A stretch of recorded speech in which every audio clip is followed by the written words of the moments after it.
Jesus had a very deep relationship with John the Baptist. He was his relative, of course. We read that in the Gospel of Luke.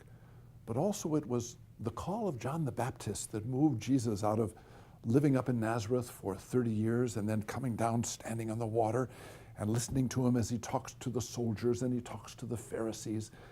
And Jesus goes and enters into the water, and then in the presence of John, he comes out and the Spirit comes upon him and the Father's voice reaches out and endorses him.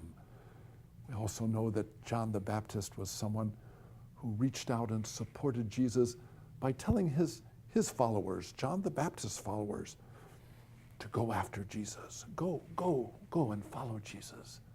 He spoke of humility in John the Baptist about Jesus and not worthy to unfasten his sandals. With that deep love in that relationship, we can only imagine the pain that must have come into Jesus' heart when he learned that John had been killed. How was he killed? He was beheaded. Oh, what a frightening experience to hear of someone that you love and care for and respect is beheaded.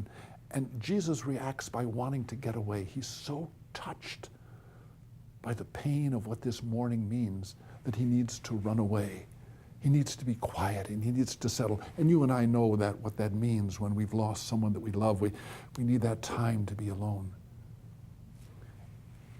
Isn't it marvelous to think that maybe that same tender love that Jesus has for John the Baptist is part of the love that Christ has for us?